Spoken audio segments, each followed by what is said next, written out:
Hoy presentamos a Stephanie Jones, profesora en Harvard, cuya investigación se enfoca en los efectos de la pobreza y exposición a la violencia en el desarrollo socioemocional y comportamiento de niños y jóvenes. Ella se ha dedicado los últimos 10 años a investigar el impacto de las intervenciones de educación socioemocional, principalmente en educación primaria, y los resultados académicos y prácticas en la sala de clase, tanto como implementación y desarrollo de nuevos planes de estudio. Jones es miembro de muchas juntas de asesoría y de consultorías de su país relacionadas con políticas socioemocionales contra la pobreza. Adicionalmente, ella es asesora y líder de varios programas educativos que incluyen lectura, escritura y actividades de resolución de conflicto. Y por supuesto, ella va a estar con nosotros hoy día durante el segundo seminario de aprendizaje socioemocional organizado por la Fundación Seminario, que se realizará en abril, el 15 de abril. Los invito a dejar sus preguntas en el chat para que cuando se termine la presentación las podamos leer al aire. La grabación de esta conferencia permanecerá disponible en el website, en el sitio web y en las redes sociales de Fundación Seminario. Y al final de su presentación le vamos a informar quiénes fueron los ganadores de los boletos para el próximo evento. Le damos la palabra a Stephanie Jones. Muchas gracias, bienvenida. Muchas gracias, muy buenos días. Buenas tardes. Buenos días para todos. Estoy muy feliz de estar aquí. Estoy emocionada de hablar acerca del aprendizaje socioemocional. Mi plan el día de hoy es compartir lo que yo describiría como un breve resumen de la investigación y prácticas acerca del aprendizaje social y emocional. En primer lugar, les voy a contar acerca de mi laboratorio en Harvard. Después voy a hablar de la ciencia del aprendizaje socioemocional, que es cuáles son las habilidades que son importantes y ahora y en el futuro. Perdón, algo está ocurriendo con mi computador, creo que ahora estoy bien. ¿Qué sabemos acerca de la ciencia, acerca de las habilidades, lo que predicen para el futuro? Y después voy a hablar un poco de la práctica. ¿Qué es lo que sabemos? ¿Qué es lo que funciona en los colegios de educación primaria y en la casa? En primer lugar, acerca del laboratorio, que se llama ESL, que significa enfoques ecológicos para el aprendizaje socioemocional. Y decimos ecológicos porque pensamos que es muy importante pensar en el ambiente y las condiciones, adicionalmente del tipo de habilidades y competencias que esperamos ver en los individuos. Así que pensamos en los niños, los contextos dentro de los cuales están aprendiendo y creciendo. Y así pensamos acerca del aprendizaje socioemocional, el niño y el ambiente. Por eso se llama laboratorio ESL. El tipo de trabajo que hacemos son tres cosas. En la parte izquierda superior de este gráfico describimos nuestro trabajo como investigación básica. Hacemos estudios longitudinales donde seguimos a los niños, familiares y educadores por largos periodos de tiempo, hasta 20-25 años. Hacemos evaluaciones de programas y estrategias y prácticas que se implementan en los colegios y en las escuelas primarias, e intentamos crecer y aumentar esta ciencia para que podamos comunicarnos con educadores, investigadores y aquellos involucrados en políticas públicas. Y en el lado derecho tenemos programas y desarrollos de estrategias, y tomamos la ciencia para pensar en nuevos enfoques que podemos compartir con educadores y personas que realizan políticas públicas en Estados Unidos y en todas partes del mundo que puedan ser las más efectivas en apoyar a alumnos y a profesores en su aprendizaje socioemocional. También en la parte de abajo tenemos trabajo en el campo. Desarrollamos informes que podemos compartir con investigadores, con educadores y distintos agentes con respecto a este tema. Y voy a destacar algunos de esos durante la presentación. Hacemos todas estas cosas en el laboratorio todo el tiempo. Ahora, volviéndonos a la ciencia, primero, ¿qué es lo que sabemos acerca de las habilidades sociales y emocionales? Me gustaría invitarlos a imaginarse a ustedes mismos dentro de esta lámina. Este es un profesor con niños pequeños, pero se puede imaginar un educador con quizás adolescentes, alumnos de educación media, o con chicos de 9, 10 años, o incluso un grupo de adultos que están trabajando juntos para resolver un problema en particular, o incluso una familia sentada alrededor de una mesa teniendo una conversación acerca de su día. Para acceder a esta tarea, ya sea una de aprendizaje o cualquier otra cosa, simplemente imagínense lo que requiere de esos niños comprometerse con esa tarea, en este caso leer una historia con la profesora. Necesitan enfocar su pensamiento, meter su pensamiento dentro de su cerebro, enfocarse en el libro y en las palabras y en los sonidos que están escuchando. Entonces tienen que tener su atención enfocada totalmente en esas ideas.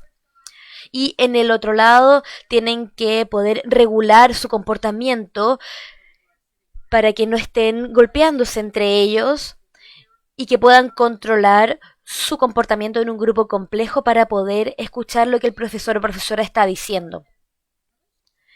También tienen que tener relaciones positivas, confiar en el profesor que está leyendo el libro, confiar que el adulto los quiere, les importa, para que ellos puedan manejarse bien y poder comportarse.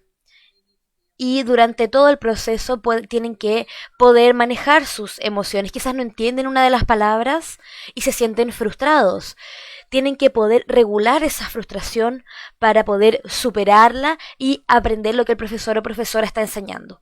Todo ese escenario de cosas son fundamentales para aprender en la escuela, en el colegio o cualquier otro tipo de tarea que está sucediendo.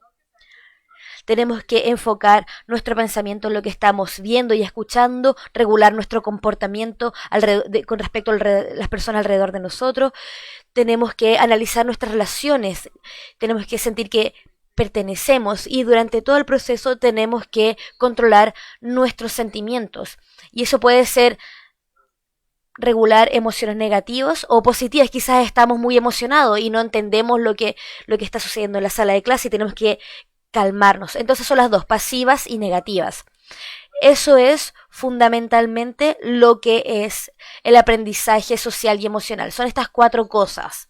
El desafío es que en el mundo hay muchas formas distintas de hablar de este tipo de habilidades. Diferentes investigadores, diferentes en los Estados Unidos, diferentes organizaciones, diferentes países.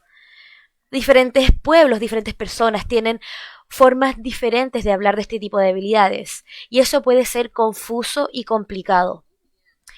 Al final es algo bueno tener muchas formas de hablar y pensar acerca de estos tipos de habilidades, pero puede ser difícil comprender en qué hay que enfocarse, qué significa y cómo luce cuando lo vemos en el comportamiento ya sea en niños o en adultos.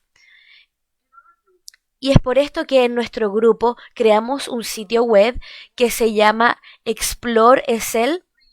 Pueden acceder a ello, es gratis, está abierto para cualquiera, está en inglés, sí, hasta el momento, pero creo que ustedes pueden hacerlo con Google Translator. Y es un proyecto para codificar y conectar todos estos distintos marcos que pudimos acceder, que describen las habilidades socioemocionales, y muchos de estos marcos son de Estados Unidos.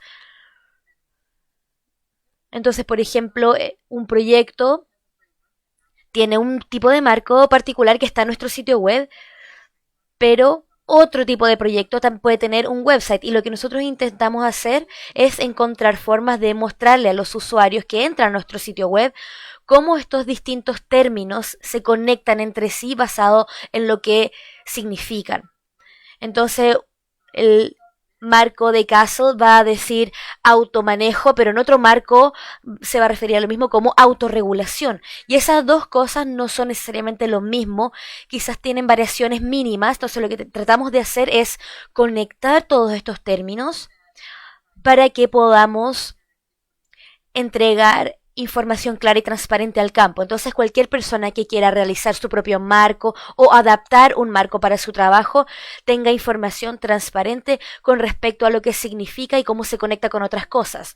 Entonces las herramientas en nuestro sitio web incluyen perfiles que describen los marcos, herramientas visuales que hacen esta conexión para ver dónde son parecidas y dónde son diferentes. E incluye lo que nosotros llamamos un thesaurus, que es un diccionario que describe todos los términos y muestra todos los otros términos de todos los otros marcos que están relacionados con ese término.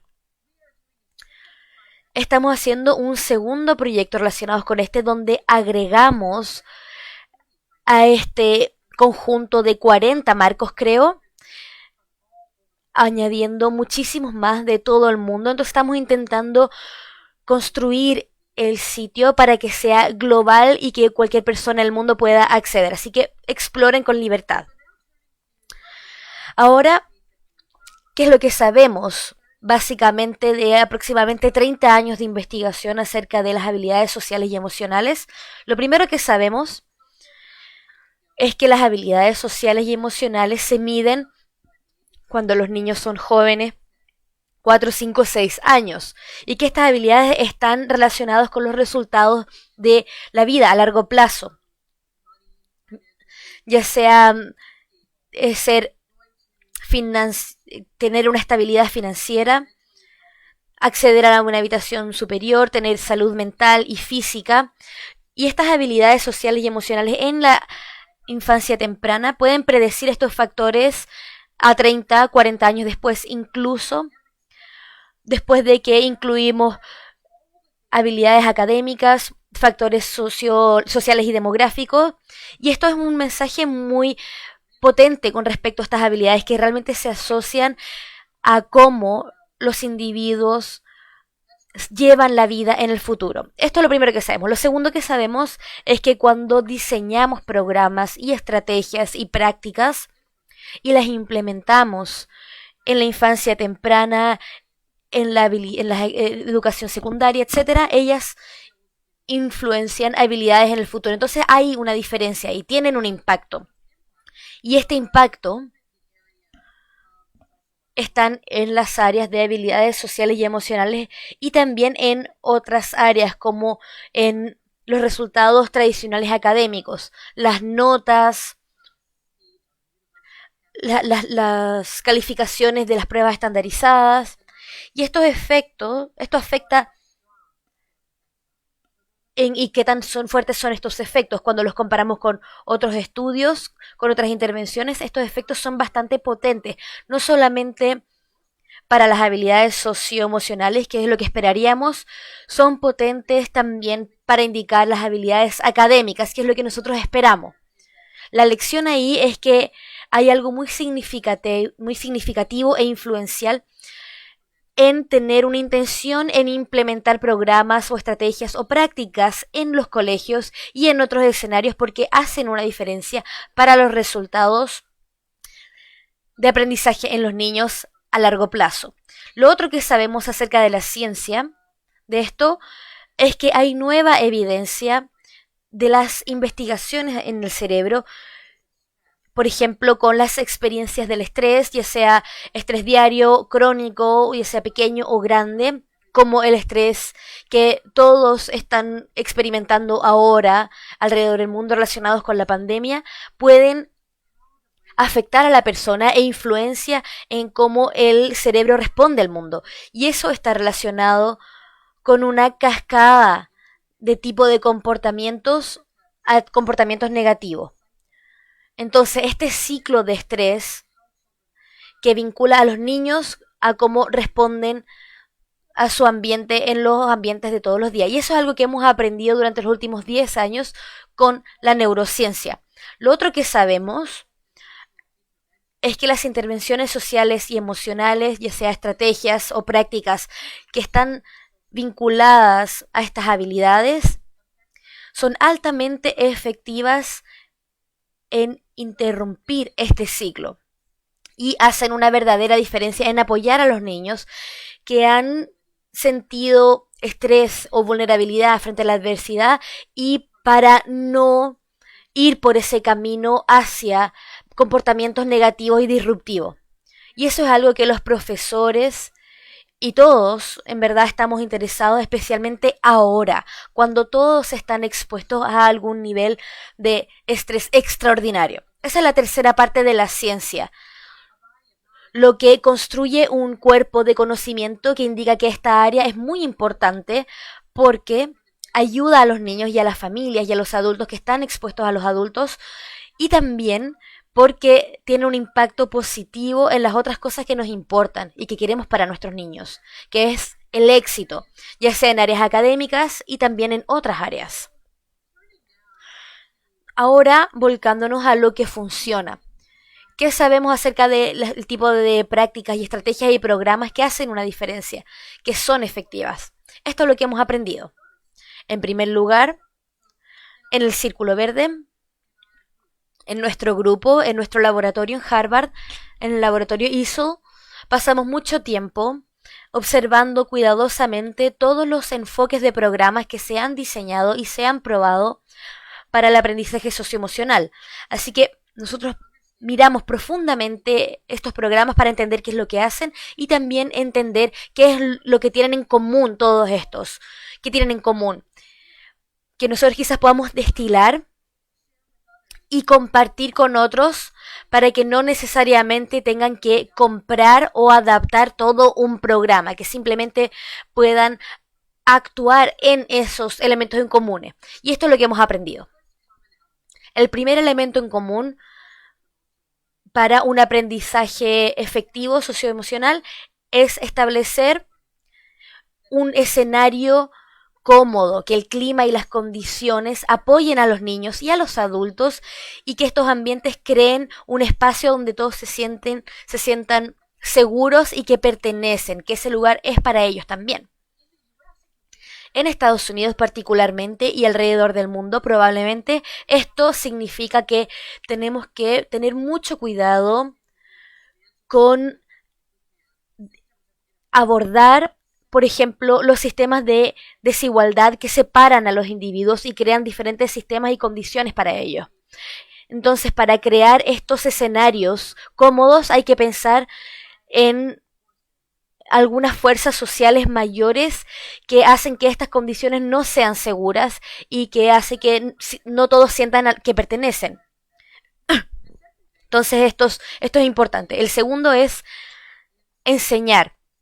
La instrucción de aprendizaje socioemocional. A veces pensamos que este tipo de habilidades se crean por sí solas, que pasa esto, pero podemos podemos tener una intención acerca de cómo enseñarle a los niños, por ejemplo, cómo resolver problemas entre sí, enseñarle a los niños cómo mirar y observar y entender el tipo de claves sociales que se están compartiendo con ellas para que ellos puedan responder y que tenga sentido para ellos. Y eso podemos enseñarlo directamente y podemos apoyar a los niños a que practiquen este tipo de habilidades mientras están haciendo otras cosas, por ejemplo, tareas de aprendizaje.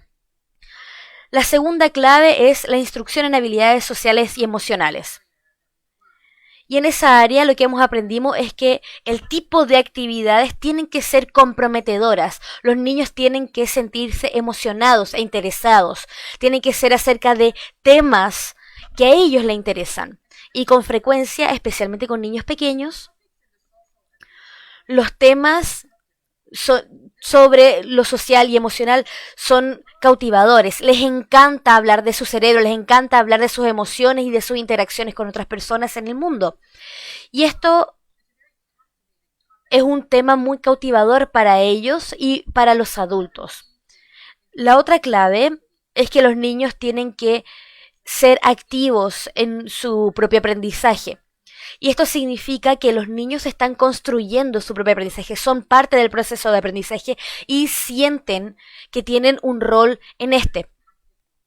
Y eso los mantiene involucrados de forma activa, que es lo que buscamos, ¿no? Entonces, lograr una instrucción en habilidades sociales y emocionales significa que tenemos que tener muy buenas estrategias y prácticas para hacerlo, y necesitamos estas estrategias y prácticas que puedan ser compartidas y que en otras partes del mundo puedan escalar. Y en nuestro laboratorio, para nosotros, esto significa que tenemos que pensar en más enfoques que solo programas. Y voy a volver a ese tema en un momento. Y después, en la parte de abajo, el tercer factor clave en lo que funciona es las relaciones. Las relaciones entre adultos y niños, entre adultos entre sí y entre los niños. Son críticas para todo esto. Son fundamentales para un ambiente seguro y cómodo y para asegurar calidad de enseñanza e instrucción. Entonces, estas relaciones tienen que ser consideradas como parte de todo este trabajo, y significa realmente que si pensamos en cómo apoyamos a los adultos, educadores, padres, cualquier adulto que está aprendiendo y trabajando con niños, o cualquier tipo de adulto que esté enfrentando una situación de estrés que podría beneficiarse de estas habilidades. Entonces hay que pensar en los adultos. Esos son los tres factores claves que sabemos que funcionan en el aprendizaje socioemocional. ¿Qué es lo que hacemos típicamente en el campo cuando vemos las prácticas que están disponibles en el trabajo del aprendizaje socioemocional? Lo que típicamente vemos son currículums, son programas. Muchos de ellos se han traducido y se han compartido en el mundo, pero hay muchos componentes que obtienen una capacitación profesional, tienen apoyo en la sala de clases, tienen un currículum con lecciones, una programación, con todas estas cosas diferentes que son muy buenas, están muy complejas. Y cuando pasamos de el diseño y desarrollo de estos programas y después los probamos y decimos funcionan, y después intentamos escalarlos, lo que aprendemos es que la mayoría de las personas no hacen esto, son demasiado complicados. Y en lugares reales los profesores no tienen los recursos, no tienen el tiempo y no ven el beneficio. No ven que se trata de ellos también, de cómo se sienten ellos y cómo ellos deberían estar haciendo su trabajo. Entonces esto hace que esto sea muy complicado cuando pasamos de el diseño y la prueba, porque nos gustaría que hubieran cosas que se implementaran y las probamos para que se pruebe que son efectivas. Entonces hemos estado pensando en una forma distinta de cómo abordar este problema. Que es decir, como decía anteriormente, tratamos de meternos adentro de estos programas e identificar las estrategias que son comunes en todos estos programas. Y después diseñar esto como sus propias estrategias para que se puedan compartir y se puedan escalar en todas partes. Y que se puedan adaptar por individuos que están trabajando en escenarios particulares y que no tengan que tener que puedan tener su propio conjunto de habilidades y que necesitan actividades que se puedan utilizar en las actividades y se pueda adaptar al tipo de niños que están enseñando. Eso es lo que estamos intentando hacer. Y se alinea con esta idea que se presenta aquí en esta diapositiva. En un lado tenemos dos dimensiones. Una son los recursos, cuánto tiempo, cuánto dinero, cuánto esfuerzo el programa requiere, y eso es en el eje vertical, y en la parte de abajo está bajo recurso. Y en la parte de arriba tenemos elementos que requieren mucho esfuerzo y tiempo. Después tenemos flexibilidad. Tiene que ser implementado de una sola forma, eso en la parte izquierda, en ese lado de aquí. O se puede adaptar muy bien con algunas cosas nucleares que se puede utilizar de distintas formas. Eso está a la derecha. Y la forma en que vemos los enfoques actuales es que el programa, que sean curriculares, tienen capacitaciones, apoyo y son complejos, están arriba en la esquina superior izquierda. Toma mucho tiempo y recursos y no son flexibles. Para aquellos que sí pueden hacer este programa, que tienen el tiempo y los recursos, es algo bueno.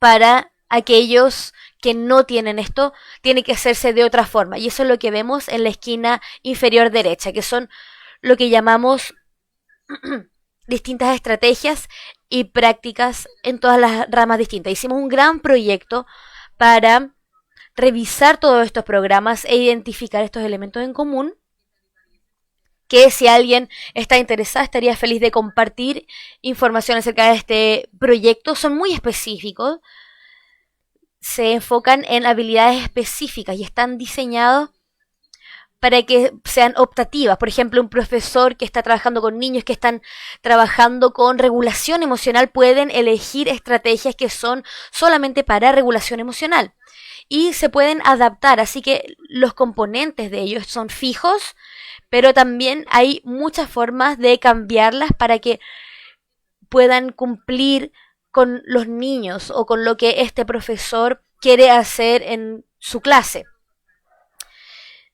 Estas son, y aquí como se ven, yo las tengo aquí en mi casa porque siempre las tengo conmigo. Se ven así, son muy simples, existen en formato tarjetas para que un profesor pueda revisarlas y encontrar la estrategia que le conviene, y son instrucciones muy simples y directas. En la parte de adelante y en la parte de atrás hay preguntas y oportunidades para reflexión. Y hay diferentes tipos, hay muchísimas. Y lo que hemos estado haciendo en el laboratorio, trabajamos para diseñarlo, probarlos en Estados Unidos y después en un número de otros países para rediseñarlos completamente, contextualizarlos para intereses locales, idiomas, valores, y probarlos en esos lugares. Y eso es en Estados Unidos, en distintos lugares en Canadá. Hemos hecho una serie de proyectos en Brasil, terminamos un proyecto en Nigeria y esperamos hacerlo en todas partes. Si alguien quiere hacer un proyecto así, me gustaría hacerlo con ustedes. Bueno, eso es todo. Muchas gracias. Este es mi correo electrónico y las diferentes entidades que nos han entregado financiamiento para cualquier pregunta. Así que muchas gracias. Muchas gracias, Stephanie, por tu excelente presentación. Hay más de 600 personas conectadas de todas partes de Latinoamérica, principalmente en Chile, por supuesto. Muchísimas personas y educadores aquí con nosotros. Tenemos algunas preguntas y en unos minutos voy a empezar a leerlas. Voy a empezar con la siguiente pregunta. ¿Cómo motivar a alumnos de enseñanza media que no les gusta la forma de trabajar online? Y debido a que estamos en una pandemia y en una cuarentena, en algunas regiones no puede hacerse el trabajo cara a cara. Esa es una excelente pregunta. Yo tengo 2 alumnos de educación media en mi casa, gracias a Dios. Hoy no están en la casa, pero la mayoría del tiempo en el año pasado han estado aquí conmigo aprendiendo online. Y los he observado cómo intentan navegar el aprendizaje a distancia y cómo ellos intentan motivarse de una forma u otra. Y ha sido un desafío. Y lo veo y lo escucho en todas partes de cómo es lo difícil que es, especialmente con alumnos de educación secundaria, realizar este trabajo remoto. Los escucho y una respuesta que siempre es muy útil. Lo que sé es que si es que es posible hacer una conexión individual por Zoom o por cualquiera sea la plataforma, o de alguna u otra forma por teléfono, con cada alumno. No importa qué tan breve sea, para decir cómo estás, qué está pasando contigo, Dime algo acerca de tu vida, cualquier cosa. Y dime algo acerca de lo que te interesa ahora mismo. Esa pequeña conversación donde se hace la conexión y donde el alumno de enseñanza media, el alumno secundario dice odio todo esto, o puede decir estoy interesado en aprender acerca de los virus, o quiero hablar de, no sé, insectos, no sé cuál sería el tema, pero permitirle al alumno compartir algo de cómo se siente y en qué está interesado puede hacer una gran diferencia en construir esa conexión clave que los mantiene motivados. Ese es un comentario general. Lo otro que diría es que aprender de partes pequeñas parece ser más efectivo que grandes bloques online. Y en nuestro trabajo en Harvard nos ha indicado eso, que tomamos todo el contenido y lo convertimos en trozos o bloques más pequeños para que aquellos que tienen que hacer mucho contenido pueden modular y regular el contenido y las ideas claves en claves pequeñas y después conectarse con ellos offline y comentar y tener otro pedacito y así. Eso parece ser efectivo, al menos en educación superior, y lo que comprendí de este camino, este sector de los niños pequeños a los niños más grandes, seccionarlo. Pero la conexión es más importante, esa conexión uno a uno para decir, te conozco, estoy contigo, me importas. ¿Qué te interesa a ti? Y eso es muy difícil.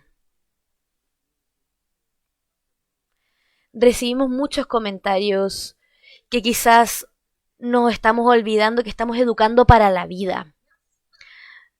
Sí, yo no sé si otras personas escuchan esto de sus alumnos o de sus hijos. ¿Por qué necesito saber las tablas de multiplicar? ¿Cuándo lo voy a usar? Creo que sí lo usan en la vida, pero matemática más complicada o cualquier cosa que tenemos en nuestros programas. La pregunta es, ¿por qué necesito saber esto? Y eso es porque con frecuencia el aprendizaje de la juventud no ve la conexión entre esos contenidos y las cosas que pasan en sus vidas y las cosas que quieren hacer con sus vidas. Entonces, la forma en que nosotros podemos crear este ambiente educativo y que éstas se conecten con las cosas que ellos les preocupan y con lo que quieren hacer en el futuro y este dominio socioemocional que lo llamamos no académico, les interesa mucho a los niños y a los jóvenes. Entonces, ¿cómo hacer un puente entre otras cosas? ¿Cómo sugeriría usted enfrentar esta tarea con los alumnos que tienen necesidades educacionales especiales? Trabajamos con ellos e incluso cuando tenemos clases online. Otra pregunta muy difícil. Voy a comenzar diciendo una pregunta especialmente difícil. Comenzaré diciendo que las prácticas más efectivas en el aprendizaje socioemocional tienen sus raíces en la educación especial y sus prácticas. Entonces, lo mejor de todos los días del aprendizaje socioemocional nace de la investigación y práctica de la enseñanza de necesidades especiales. Entonces, hay mucho que decir acerca del desarrollo cuidadoso de estrategias y herramientas y refuerzos que se implementan con a niños con necesidades especiales o necesitan apoyo especial en un área o en otra. Y eso se ha informado en educación general y se utiliza como un enfoque universal para el aprendizaje socioemocional. Los dos campos se complementan mucho y hay conexiones muy críticas porque la educación especial es muy efectiva en muchos casos y deberíamos utilizar más de esas herramientas en general. Y en nuestras estrategias hemos pensado en cómo comunicar adaptaciones en cada estrategia que se puede hacer para niños que están aprendiendo de forma distinta, niños que necesitan apoyo distinto, niños que aprenden en conjunto, pero también individualmente. Entonces, ¿cómo se puede adaptar para el aprendizaje individual versus grupal? Entonces, adaptar estas estrategias para utilizar con niños con necesidades especiales. Creo que el caso particular de apoyar a aquellos niños en el contexto de aprendizaje remoto es muy desafiante. Y esas son las historias que escuchamos en su mayoría. Los niños que necesitan apoyo adicional la están pasando un poco mal y sus padres también al entregar este apoyo en casa. Incluso si es que no están intentando trabajar esto, puede ser muy desafiante para los padres y para los educadores. Y diría que uno de los mensajes principales que tenemos y que tenemos que compartir con las personas es que hay que pensar cuidadosamente en cómo hacer una conexión, cómo compartir esta información de que estoy para ti, te veo, quiero conectarme contigo. Y aquí hay distintas cosas que podemos hacer para apoyar este tipo de aprendizaje mientras vamos avanzando en bloques pequeños.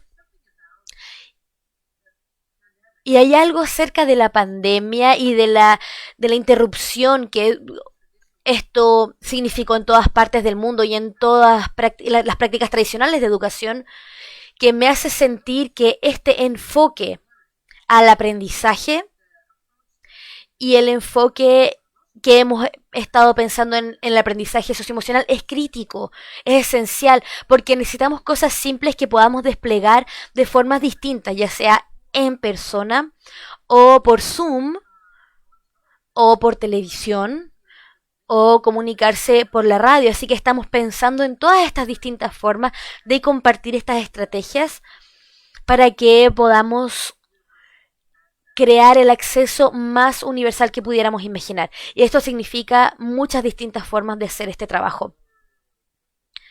Muchas gracias por tu respuesta y vamos con otra pregunta. Soy profesor secundario de alumnos muy vulnerables y familias muy vulnerables que han sido reprimidos en sus emociones desde la infancia temprana. ¿Cómo yo puedo trabajar con un adolescente para redesarrollar estas habilidades? ¿Cómo trabajamos con ello? Voy a pensar un segundito. Cuando pensamos en las habilidades sociales y emocionales y pensamos en el desarrollo humano, hay una progresión de este desarrollo, que significa que lo que esperamos es que los niños pequeños están aprendiendo un vocabulario de emociones y están aprendiendo las cosas básicas, como entender y administrar sus propias emociones. Y cuando van creciendo, empiezan a aprender las emociones de otros, cómo responder efectivamente a esas emociones y mientras van creciendo van integrando estas emociones para enfrentar el mundo social. Y cuando pensamos en un adolescente que está teniendo dificultades en distintos ambientes, hay que volver a algunas de esas primeras ideas, que es cómo reconocemos y comprendemos y vemos las emociones y por lo tanto las intenciones de otros. Y el desafío, que estoy seguro que la persona que preguntó esto está consciente de esto, el desafío es que los adolescentes son muy, como decimos, despiertos en las intenciones que tenemos. A no ser que seamos muy sofisticados de cómo hablar con ellos acerca de las emociones, ellos van a pensar que es tonto y que estamos creyéndonos superiores. Entonces es importante tener conversaciones sofisticadas de adultos con los adolescentes, que es casi un adulto, acerca del mundo emocional. Y esto puede ser tan simple como compartir una opinión de un programa de televisión que a alguien le encanta, por ejemplo, y después hablar de donde vemos que ocurren las emociones en esta escena. Y esto puede ser un programa muy sofisticado, pero la conversación es específica acerca del mundo emocional que se observa en conjunto. Entonces un educador puede estar trabajando con un adolescente y, por ejemplo, yo si yo soy yo no sé, soy una madre terrible, no sé lo que mis niños están viendo, pero ver, por ejemplo, un TikTok o una serie, no lo sé, y tener la conversación de dónde se ve la emoción ahí, qué es lo que ves tú, y darle al adolescente el tiempo para compartir su visión, su opinión y organizándola alrededor, organizando todas estas ideas alrededor de algo muy básico. Y ahí progresivamente construir hacia cuando ves esta emoción, cuando la ves en ti mismo, qué tipo de cosas ocurren, qué se hace después.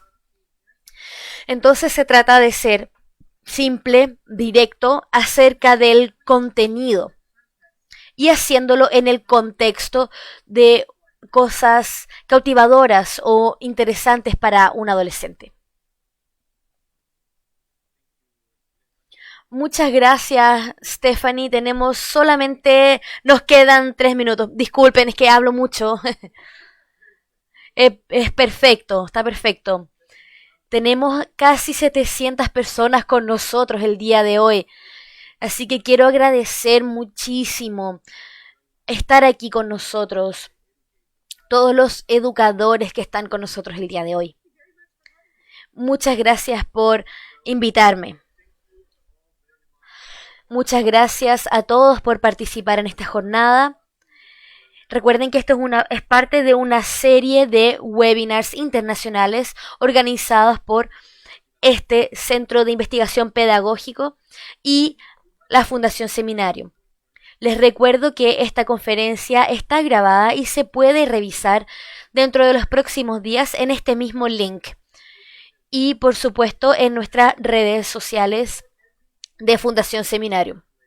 Nos gustaría felicitar, voy a decir los nombres en español, Belén Guzmán Rain. Ella es de la Universidad de los Andes, felicidades a ella. Y Jenny Araya Abarca, ella es profesora del Colegio San Nicolás de Hijuelas de la ciudad de Quillota. Muchas felicidades a Belén Guzmán y Jenny Araya.